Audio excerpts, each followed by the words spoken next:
Are you looking for answers to the unknown? Welcome to Live with Medium Lisa Phoenix and step into the magical presence of the metaphysical realm.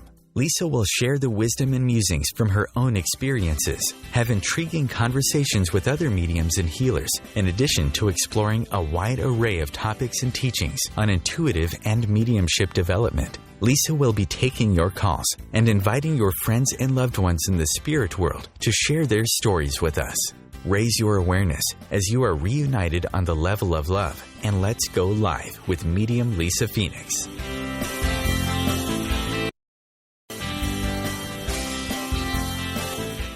Happy Easter! It's another wonderful day in Southern California. Welcome to Live with Lisa Phoenix Radio. I'm Lisa Phoenix, your host, a medium and energy intuitive. My show is all about healing, mediumship, and energy management, and my special guest this morning is Tracy Dunblazer, spiritual empath, teacher, and author. We're going to talk about a variety of topics this morning, and if you want to share some of your own challenges or ask questions about your own specific journey, please go to my Facebook page and post your questions, and we will do our best to address them while we're on the air. If you want further information about the Live with Lisa Phoenix radio show, please visit my website at lisaphoenix.net. That's LISAPHOENIX.net, or email me directly at info@lisaphoenix.net.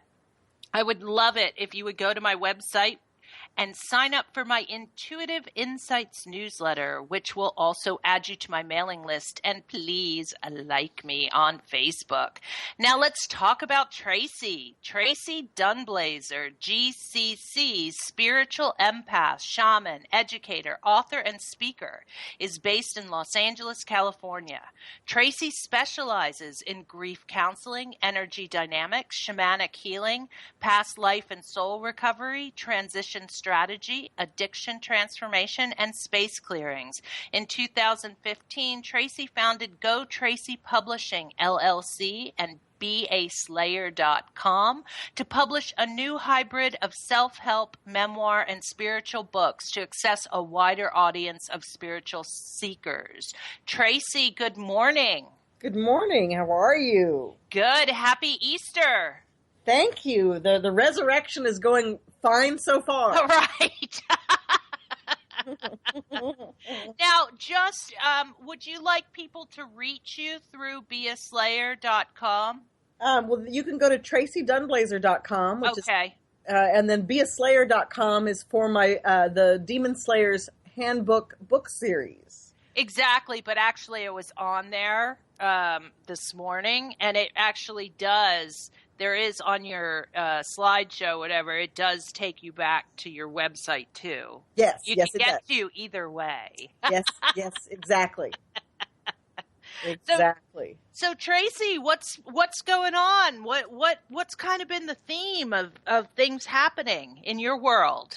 Well, so the this was a we had a huge astrological event. Huge, but common. You know, every year we have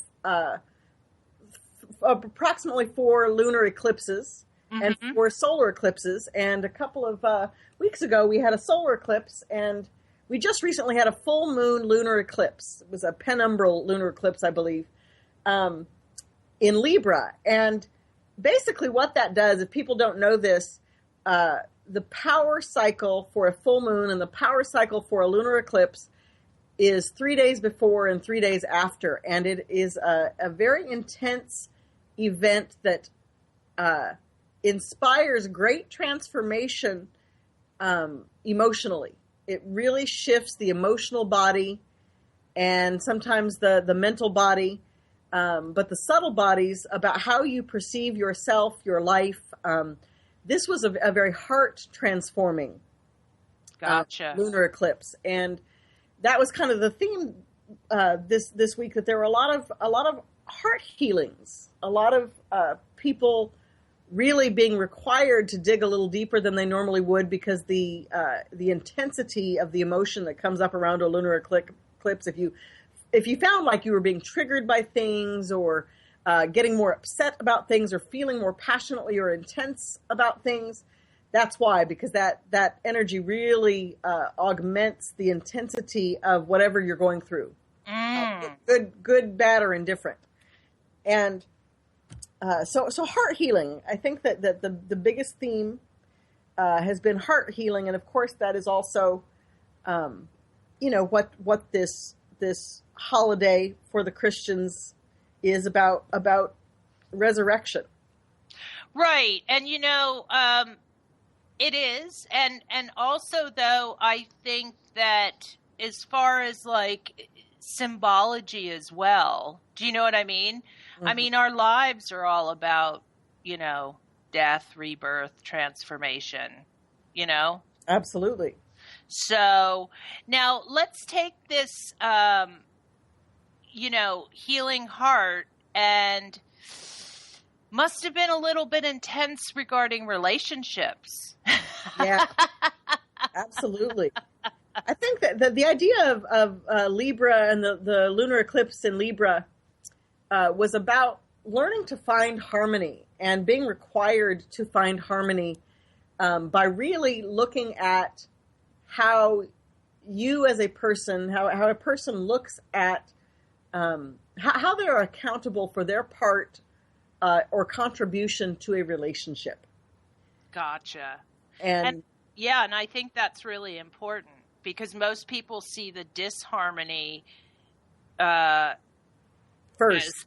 They see the disharmony, but they also attribute the disharmony to the other person. And kind of skip over a lot of times looking at their part. Yeah, exactly. One of the things that I really wanted to talk about this morning with you in terms of healing the heart is I think that a lot of people don't, anytime they have any sort of heart pain or emotional pain, it devastates them to the point of being debilitated, not being able to think, not being able to function. Yes. And oftentimes you get overwhelmed because there are multiple levels of things going on. And so I wanted to talk a little bit about the process of healing the heart. Wonderful. When if we were to take the metaphor of a physical ailment, let's say you fall in the rose bushes as a child, mm-hmm. and you get all these stickers in you. So there's a process to healing. The first part of the process is to deal with the physical damage, if there is any. Fix the physical world, take out all the little thorny thorns. Yes. And make sure that there's no infection, and put bandages, and wait the time that it takes the body to heal itself. Mm-hmm. Then you have to deal with the emotions and the emotional trauma, the memory. Yeah. Right? And the fear. And then you have to deal with how you now perceive rose bushes. Right. Right? So something like that would look like, as an adult, the 30-year-old sees a rose and breaks into tears or gets upset or says, "Ooh, get that out of my sight." Right? They have an adverse response because of something that they literally don't consciously necessarily remember. Yes. So that's how we are in relationships. We have all of these formative experiences, and over time they have multi-leveled impact that if you have not gone in and reorganized how you think and feel about what happened to you, even from something as minor as that, from as long ago as that, right? If you've not gone in and resurrected, right, gone in and looked at it, come to a new place of thinking about it, a new place of grieved it fully, right, and then recognize that you today as a 30-year-old are much more in command than you were as a 5-year-old, and that the chance that that's going to happen is going to be, considerably less, right? You have to go through and actually think through all of these different levels of things, even though the physical malady has been healed for years. Right. Right? And so that's just a minor one. So when people look at, when they have an emotional reaction to something, that it's important to look more deeply into where they're actually at in the process. Gotcha. You know, it's also really important, I think, to understand that we're always somewhere in a process with something. Yes. Always. That's saying that with no fail. But also, and again, I agree with you completely. And I think that's another reason why it's so important, because if you kind of, in ways, you kind of need to do that with yourself and your own relationship with yourself, or you take all that into your relationship with your partner, wouldn't you think? Absolutely. You know, I think that when you talk about relationships, I wrote an article, I don't know, whenever, a month ago or 2 months ago. I remember we talked about it on the show. Yeah, well, this one was specifically about how you can help your ex heal from their ex's ways. Oh, we didn't talk about that one. That sounds intriguing. And you know, of course, everybody, when you get into a relationship, everybody got stuff. Mm-hmm. Everybody got stuff that they're bringing into the relationship with them, and that's just how it is. You're not ever going to find anybody who doesn't have what people call baggage. That's just not going to happen. Exactly. And I think that the more open-hearted and compassionate you go into it, recognizing that you can have an influence. You know, it's not, you don't have to heal your partner. That's not really a possibility, and nor is that your job. It's their job. But you can support them with loving compassion and offer them the opportunities to heal through doing something different with you by being honest with themselves about how it went before. Right. You know? And I think that that's really, really important. And I think we should dig into that a little more when we come back. I agree. Everybody, stay tuned. You're live with Lisa Phoenix and my special guest, Tracy Dunblazer. We'll be right back. See you in a few.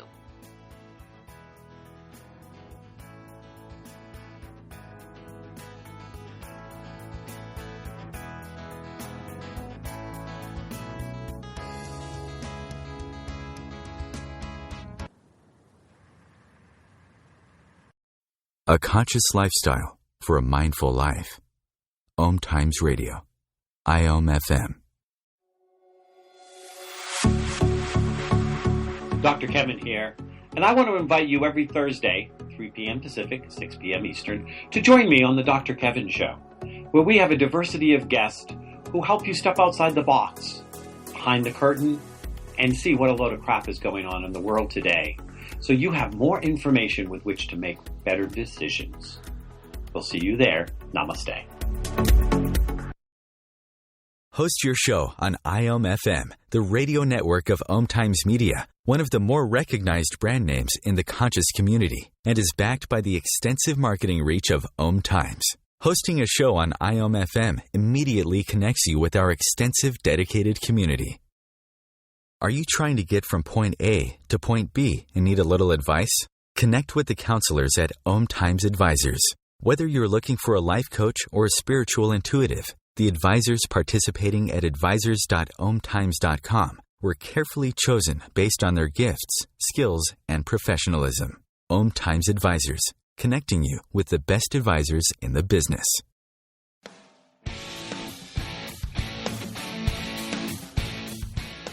Looking for inspiration? Want to be inspired? Not sure where to go? Find Mark and Kim every Wednesdays at 3 p.m. Eastern on Inspired Living. Topics will elevate consciousness and range from metaphysics to the human and social experience and all things spiritual. Welcome to an inspired community that offers support, encouragement, and new ways of thinking. You are the inspired and the inspiration.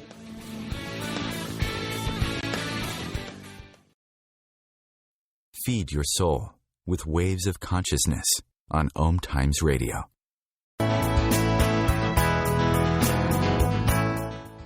Welcome back, everybody. You're live with Lisa Phoenix and my special guest, Tracy Dunblazer. Tracy, you were saying. Well, we were talking. Yeah. Go ahead. No, I was going to say, let's dig in. Let's dig in.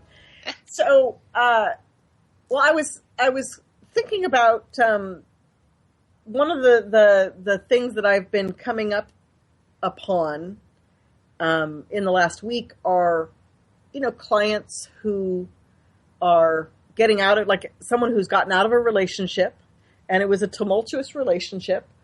And while they got out of their relationship, it's been a couple of years before they've entered into a new relationship. It's a divorce situation, and so they felt like they were really ready to enter into something, and then when they got into it, they found that there was all this other stuff that came up, and one partner is really present and ready to be in the relationship, and the other partner thought they were, but in truth, they're not. They still have some work to do in terms of being open-hearted. Gotcha. And normally in the first 3 months of the relationship, that's really that is the time that will make or break the relationship, because either after that 3 months, after the most exciting fun time is over and things become a little more real emotionally, that's the time that people usually cut bait and hit the road. Right. Or they show up as who they really are. They can't fake it anymore. Exactly. The ambassador has gone home. And that's the time when one or both of the parties are. It becomes really easy to want to give up, or look at their ideal. Like ideally, everybody should get into a relationship when they're really ready, they're really present, they're really open-hearted, and they know exactly what they want. But that doesn't ever happen. And it certainly doesn't happen for both people at the same time all the time. So I think the first thing to really acknowledge is to really enter into the relationship as it is, not how you hoped it would be, right? You have to let go of how you hoped it would be and deal with it as it is. Yes, but don't you think sometimes, Tracy, that people don't even realize the expectations that they're putting on? Absolutely. No, they don't. They definitely don't, Lisa. I think that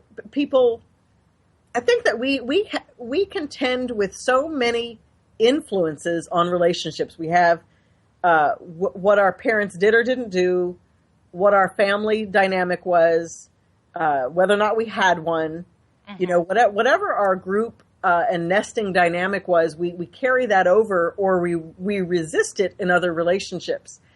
And there are so many different levels of that. When we talk about healing the heart, there are so many different levels: mental, emotional, physical, and then spiritual. And spiritual means karmic, right? So we have, not only do we have the impact of our this world, this life family, but then we also have the dynamic of whatever spiritual pattern we came in with that tells us whether or not something we're experiencing is real or accurate or positive or negative.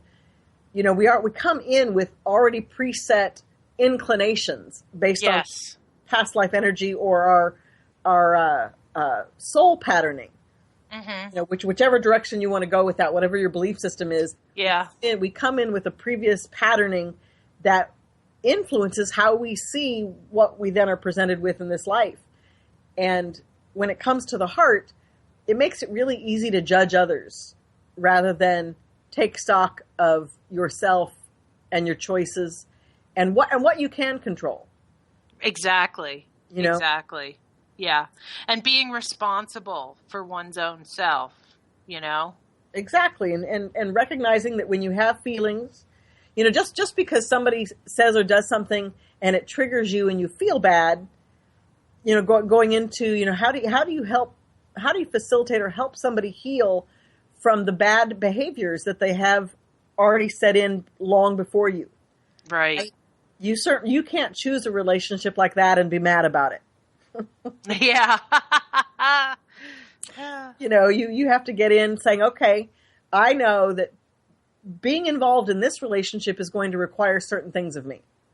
And one of them is to be patient and say, hey, you know what?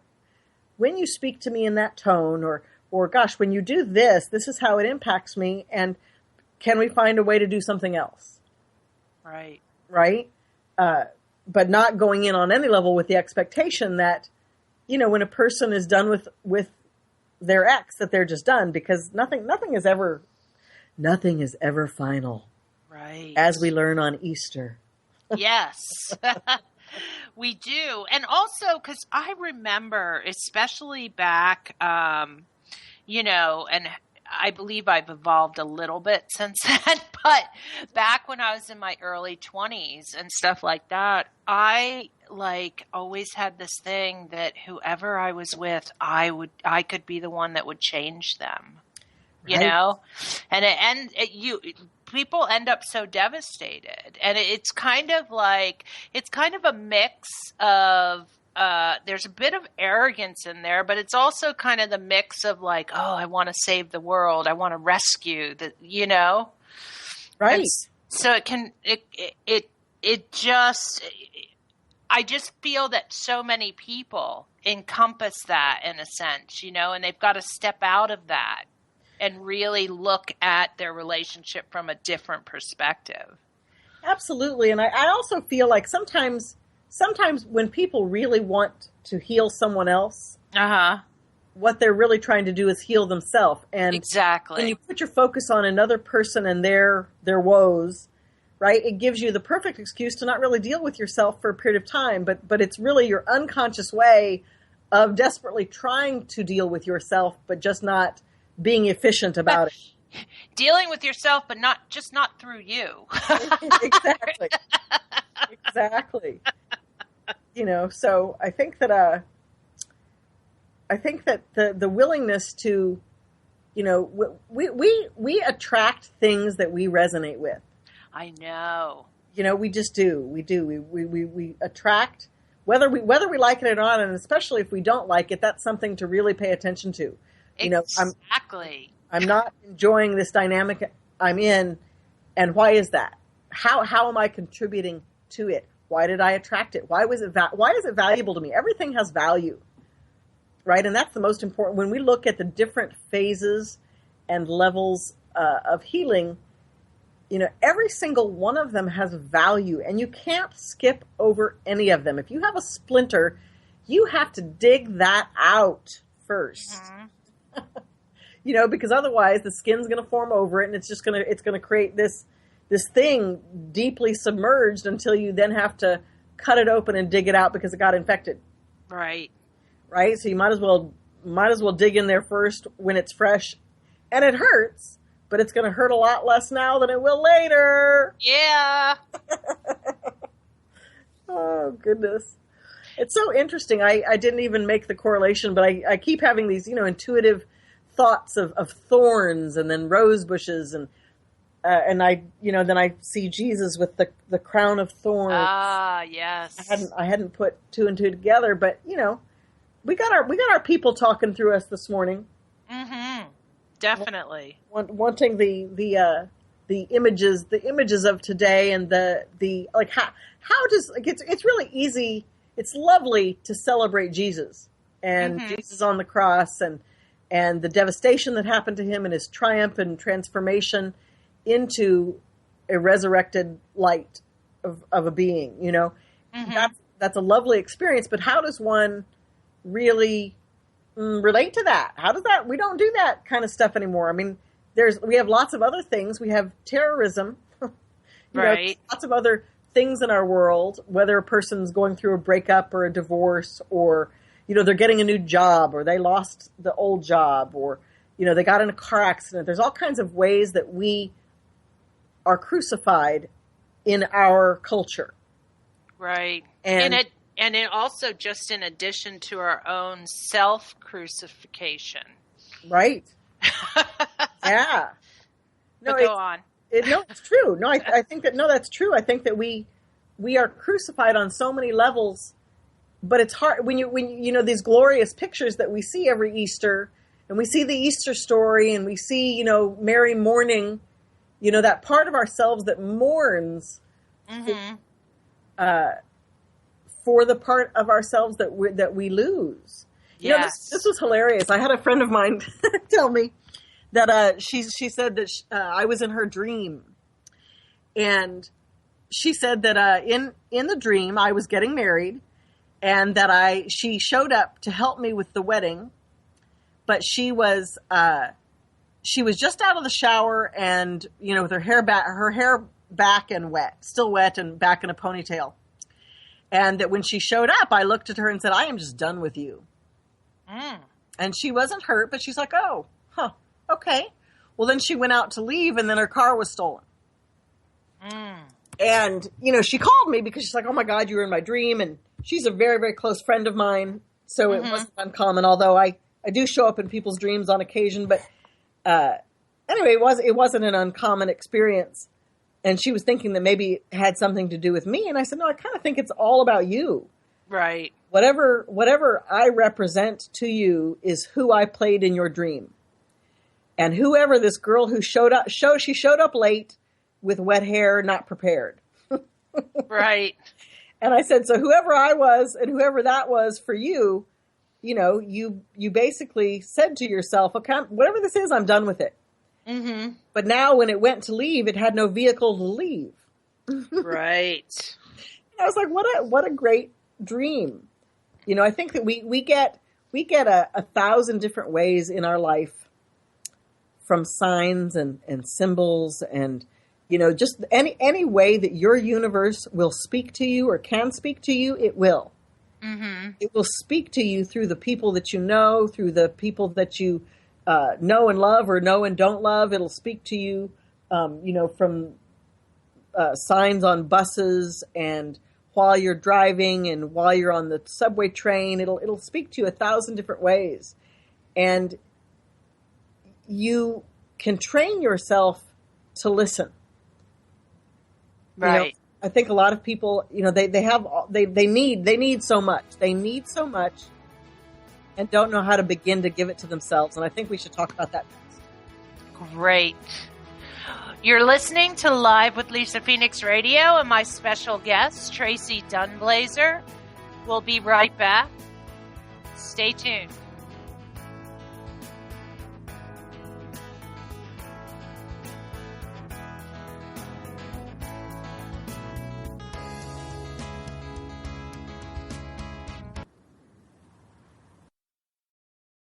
The best of holistic, spiritual, and conscious world. OMTimes Radio. IOM FM.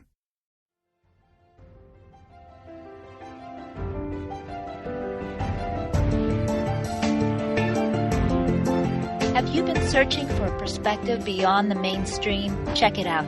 Join your hosts Cielito Pascual and Diana Gold Holland on Share International Radio for thought-provoking views behind the news. Sundays at 1 p.m. Pacific, 4 p.m. Eastern on OMTimes Radio. You can also find us at shareontheairradio.org. This may be the message of hope you've been waiting for.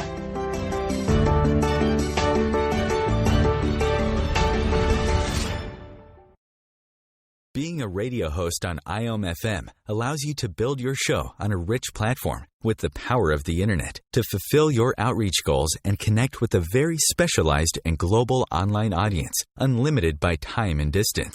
OMTimes Radio will provide you with web relevance, a recognizable conscious brand, and with the standard of excellence that has accompanied every single OMTimes endeavor. Host your show with OMTimes Radio Network.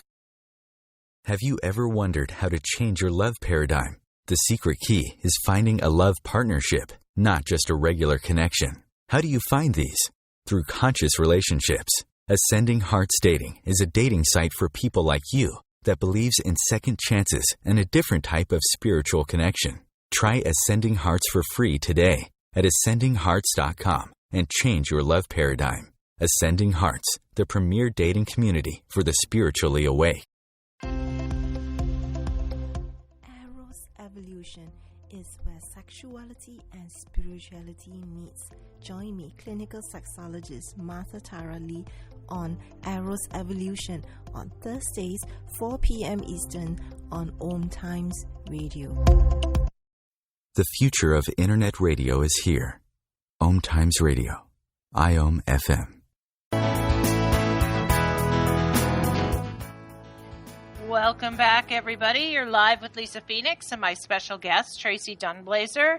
Tracy, I wanted to ask you because I did want to go back for a minute to the whole crucifixion, resurrection, transformation thing, because I think it's important for people to realize a lot of time when you were saying like, we mourn what is being let go of, those parts about ourselves that are being let go of. And the thing is, going back to what we originally started talking about is, healing the heart. It seems as though that the heart a lot of times starts healing when we go to the next phase. Do you know what I mean? We go through the crucifixion phase, and then when we start to go through the real rebirth and transformation, that's truly when our heart starts to heal. Don't you think?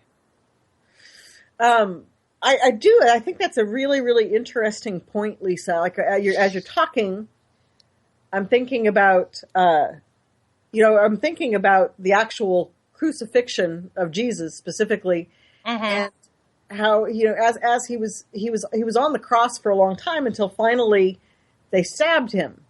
Right. And I thought of that as a metaphor to when you were talking about you're beginning the healing process, but when you're in a place of suffering, right? The real healing doesn't happen until you just kill it. Exactly. That's right. Yeah. And you were saying earlier about how we sometimes grieve so much what we're letting go of and don't want to let go of it. Right. Right. We stay in the grief process. Right. And don't want to let go of what's being let go of. Right. Absolutely. And that's really powerful because the other thing that as we're talking about this comes up in my mind is the symbolism. I think a lot of the Jesus of the Sacred Heart, and so it's the Sacred Heart with all the thorns wrapped around it as a symbol, and being in that place of suffering and letting yourself no longer suffer. Yes, that's so important. And I think that I want to say two things about that. One is everybody has their own sense of divine timing. So whatever your divine timing is about your own grief is individual to you, and no one else gets an opinion on that. What might be my divine timing for you is not your divine timing for you. And sure. I think that people need to have compassion and patience for themselves in whatever their grief process is presenting to them. Exactly. What you're going through might look, I might say, oh, she's just stuck and not letting go. Right. But in fact, you have so many layers of information about your grief that I don't have. Exactly. And so it's the willingness to be patient and not judge yourself or others until you have the whole picture, and getting the whole picture takes a lot of work, and you're probably not going to want to do that. Exactly. And although, nobody else gets to have an opinion on that, of course, everybody else does. Exactly. So it can be. Exactly. Although you're not entitled. You'll get opinions from around the globe. Yes, you will. Well, and I think that's a great thing to bring up, because how do you handle that? What if you are in fact grieving something, and everybody has an opinion on how you should handle that and what you should do with it? Right. What really difficult. Yeah. What do you do with that? And learning how to, what you do with that is that you what's the word I want? I don't know. I just said sent. You set a loving yet firm boundary. I really appreciate that you care for me this much, and I know that you are looking out for my best interest. But I got this. I can handle this. I need to do what I need to do, and your opinion's not helping me. Exactly. And yeah, and again, I find that so hard for people because, people get confused when they start hearing too many opinions. And then, especially if they're working on their self-esteem, then they start doubting what Right. So it's actually a good exercise in setting boundaries when you start to hear too many opinions. It is. And there are times to lean on your own understanding, and then there are times to not lean on your own understanding at all. There are times Right. we need the objectivity of another person, but oftentimes when we get opinions from people, the truly objective people aren't going to offer an opinion unless we ask it. The people who aren't objective and who are triggered by your own experience, triggered by the change in your relationship with them because of your grief, right? They're the ones that have the strongest opinions because they're not getting what it is that they want. And I think that a person who is grieving, ultimately we have to look at why people are doing what they're doing around us, because on some level it's a reflection of us. Yes. And so sometimes setting boundaries means that you have to say, look, this is what I need from you. When I was grieving, I could not have any more information. I had all the information on my dying mother, on the dying process, on who I was in it, where I was at, what we were doing. But that doesn't make a difference because it's still my mother that I'm losing. Right. And so when people would try to give me advice, I'm like, finally I said to a friend, please stop. Please stop speaking to me in that way. I love you and I know you care for me. And so what I most love from you is that you are funny and you make me laugh. Exactly. And so if you could do that for me, that would be great, because all this other stuff, I know it and it doesn't help me. Right. I need something to help me wash this down as opposed to choking on it all the time. Mm-hmm. Right. And laughter does that. So when I said that to her, she was so relieved. She was like, oh my God, thank you so much. Because I didn't know what I was supposed to do here, but I feel like I have to do something. And I said, I appreciate that. So let me make it easy for you. Please don't talk to me about my dying mother. Right. And don't tell me it's all going to be okay and she's going to a better place. Right. And that don't brings up, right. And that brings up another wonderful point. A lot of times people give opinions based on they're uncomfortable and they do want to help you. Right. But I think that's a little bit of a breakdown in a communication process, because instead they should ask you, what do you need?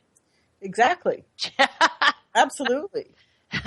But yeah, people get uncomfortable and people they desire to help, but a lot of times people just don't know what to say or what to do. And then you have the other type who just want to save the day. Right. Yeah. And I think that, as the idea of like in the case of death, somebody dying, right. People want to console you by saying things like, oh, she had a good life. Right. Or she's in a better place. My grandmother died at 98 and it was still sad. I was still losing her. Of course. So it doesn't matter if she had a good long life and she's in a better place. None of that matters to me. Not in that moment. Right. And my grief is about me. It's not about my grandmother. She's good. Grandma's good. She's good. I'm the one with the problem. Is. Exactly. Exactly. But then that comes right back around again to self-awareness. Yes. And permission to communicate. Yes. I think that when it really is in the dying process, whether or not we are witnessing, what our role in that is. But if we are witnessing somebody in their dying process, that's the time where the rubber meets the road, right? Because when you are losing a loved one in that way, you begin to pull back your energy and opinions on other people, where they're at, what they need, what they want. People pleasing kind of can easily go right out the door. I was going to say falls by the wayside. Yes, exactly. And but I think that learning to communicate and practicing the communication of, because that's what we were going to get to, is how does one begin to do the things and cultivate the habits that are going to help them through these transitional times. Exactly. And, I just want to bring this up because you mentioned it a couple of minutes ago, and I think it's such a wonderful thing for us to learn to do. You talked about giving permission to communicate. I hear so often how people say that, they can't say this or they can't communicate. But I think a big key is giving yourself permission to communicate. Right. It's not about them letting you communicate. Exactly.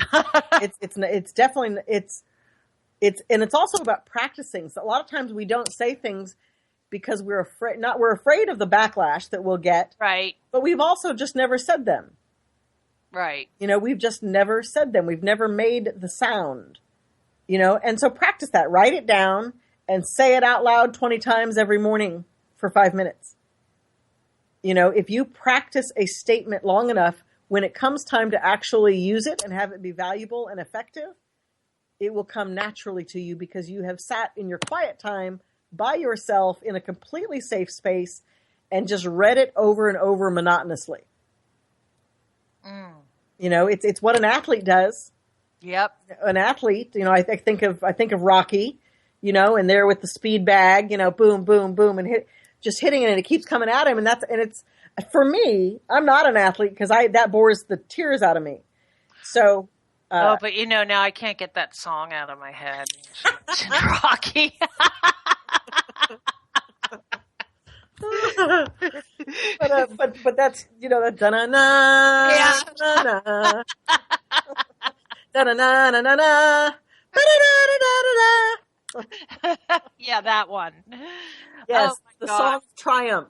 Yes, which actually we should all be singing a little bit more of that. Exactly. Hear that in your mind. See yourself with the speed bag, but you right. do have, people think that whether it's mentally, mentally, we will study for a test. We will do that. We will sit down and read the book and write it out and do the exercise questions and do all that stuff. But when it comes to our emotions or the recognition of our spiritual patterning, we don't always think about practice. Yes. And on that note, everybody, we're taking a break. Stay tuned. My special guest, Tracy Dunblazer, live with Lisa Phoenix. We'll be right back.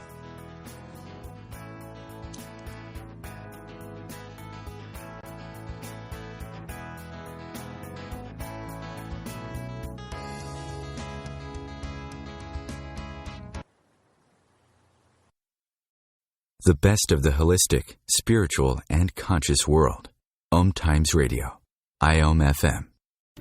The truth is, you can't change the world if you're broke. I know. I've tried.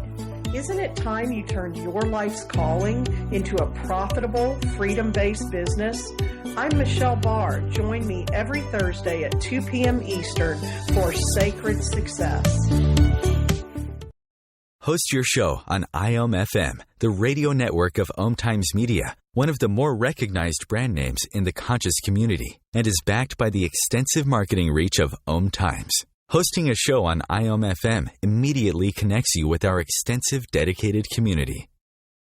As difficult as it is to believe, there are places in Africa where human traffickers sell albino children and their body parts for use in magic rituals. Humanity Healing International is actively working in Uganda to change this paradigm. The Albino Rescue Project finds albino children who are at risk and places them in safe schools and environments where they can learn and grow free from fear. To learn more or to sponsor a child, visit humanityhealing.org. Humanity Healing is where your heart is.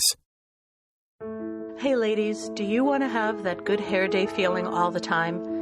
Gentlemen, would you want your special someone to have that glow, letting you know she is feeling completely satisfied? This feeling and that glow can be yours by embracing your sexual power. So join me, Rachel Kenley, award-winning romance author, on the O-Spot. The O-Spot will guide you to that peak with guest interviews, book discussions, and conversations on the thrills of sexual empowerment. Put the zing back in your life. Come up and see me sometime on the O-Spot, live on Hump Day at 10 p.m. Eastern. The Real Conscious Connection. OMTimes Radio. IOM FM.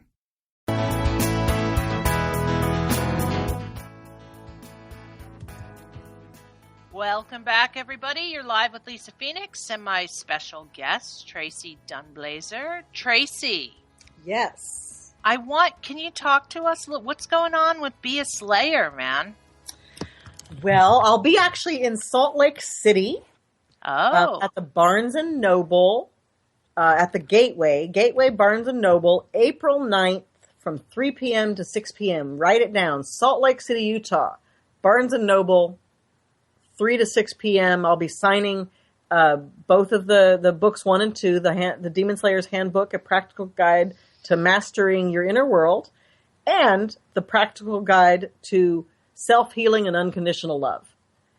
One deals with spirit guides, the other deals with past lives, but they both deal with the idea of spiritual patterning and how we deal with all of these levels of healing that you and I have been talking about today. It's a really great tool to have, because it's not the kind of book that you have to read cover to cover.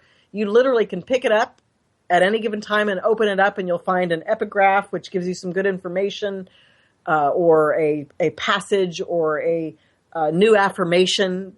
It's filled with a lot of easy tools to do exactly what we're talking about, which is practicing the process of healing. So, right. I also just did a new book video. So if people do want to go to www.beaslayer.com, beaslayer.com, I have a new book video, and I would totally love people's feedback. It was so much fun to do that, and you can share it with your friends. Find me on Tracy Dunblazer, Spiritual Empath. On also, Facebook. I have my book is coming out in Spanish. Wow. Should be done, I'm going to say, in the next 30 days. That's kind of where we're at. I should be able to have it complete within the next 30 days, but it's already been translated. I am so excited because I know my Spanish-speaking compadres are going to love it. And, if I can get it out to as many people on the planet as possible, it's going to be awesome. Gotcha. And that's pretty much it. I've just been consumed with that. And you're working on a third one, right? I am. What's that one about? That is a practical guide to karmic relationships. And it deals with what we've been talking about today, but in specific regards to dealing with soul patterning within your relationships and having a deeper, broader understanding of what that means to you and how it affects you, even if you don't think that you've ever had a soulmate or that you've not met your soulmate. We have hundreds of soulmates in a lifetime, on different levels for different reasons. And I think that people really need to broaden their definition of soulmate than kind of what people have today as, this is my soulmate, they're the one for me, and we're going to live together happily ever after. Because as you know, I know you know that the soulmates they're not always awesome. Right. But they're always amazing teachers, and put in a compassionate place to be able to teach us hard lessons. So anyway, I'm very excited about that, but that won't be out until well into the beginning of next year. Gotcha. So I do want to say, though, because we've been talking about healing the heart today, right? And there's a lot of people out there I know this weekend who could use a little heart healing. So what do you want to tell those people? What is the best way for them to kind of move forward? Well, this is what I would like to do is for everybody to just take a moment of closing your eyes and breathing deeply and bringing your mind down into your chest, down into your heart space, and ask for a vision of your resurrected self. Ask what you look like beyond the pain you're experiencing. Take a minute to take a deep breath and say, Spirit, please show me who I am without this pain. And if you can, and allow whatever picture, thought, or idea comes to your mind, whatever comes to you, just allow it to come and go. And the more you can focus on seeing yourself in the present time without the pain, it sets up your spirit, mind, and body and heart to walk you through the process to get you to that place. A lot of times we feel like we have to do something, or we're broken, so we must be fixed. And in fact, we aren't broken, and we don't necessarily need to be fixed. What we need to be is to be able to witness ourselves in a way where we recognize that we, in fact, are already whole. And so if you'll call on that first, everything else will fall right into place. Gotcha. That's a great thing. And also, Tracy, for those of the people out there that are really trying to give a more conscious perspective to their own relationships, what would you offer them? It's a little self-help and guidance. Well, I think that your relationship with another person is based on how you treat yourself. And so be mindful of what you say to yourself, how you feel about yourself, how you treat yourself, how you nourish yourself mentally, emotionally, and physically. Start to own and embrace the goodness of who you are and feed that goodness, because then you will attract a partner, or you will recognize in your already the partner that you have already. It will transform your relationship to them, and then provoke different responses from them. That's the one thing people, I think, oftentimes don't really understand, is that how we see things and how we react to things is the thing that promotes and provokes spiritual, energetic responses from other people. Exactly. And I also I think people are scared to do that because they're afraid of which way it's going to go. Absolutely. And this is what I tell myself if I'm in a relationship and I really need to be honest, and I can't not be honest, but I'm afraid if I am honest that, the person won't want to be with me, or they'll be mad at me, or whatever. I tell myself, you know what? This person and I chose this moment for our highest good. And I know that me being truthful about where I'm at and how I feel is for the highest good of both of us. And so I know that every time I walk in that direction, whatever happens, I feel good about it. I feel empowered, and I don't suffer. I don't suffer when I walk towards what is the best thing to help me integrate my heart and myself. And every time you walk towards something that you know is the best thing for you, and then allow whatever changes come from that, right? It doesn't necessarily mean that somebody's going to leave you. Oftentimes, if we are gently honest, right? You don't want to, bulldoze somebody with your grief, fear, and honesty. But when we are gently truthful with other people, it gives them a new format or a new blueprint to respond within. And it will promote and provoke a different response than had you bulldozed into the situation emotionally, saying, you, this, that, and the other, or you make me feel X, right? So that's what I would say, is that we do promote and provoke specific responses from people, even if we don't know that we do. We do. So that would be the first thing that I would really encourage people to consider, that, to meditate on that, to look at what that might be and whether or not it's truthful for them.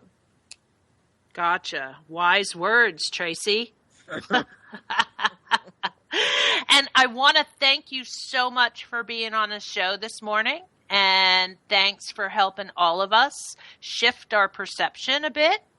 And as I mentioned to all of you out there in Radio Land, please visit Tracy's website at tracydunblazer.com. That's TraceeDunblazer.com. And also visit beaslayer.com, BeaSlayer.com, as she has lots of fun and exciting things up on that site.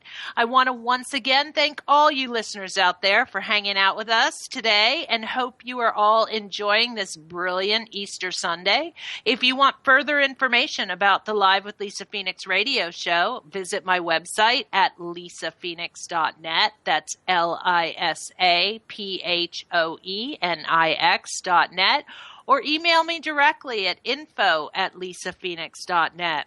I would love it if you guys would go to my website once again and sign up for my Intuitive Insights newsletter, which will add you to my mailing list. And please like me on Facebook. And Tracy, where can they reach you on Facebook? I'm sorry.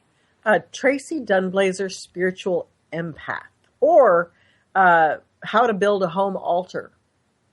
Oh, okay. Is that a different? Oh, okay. So they're two separate.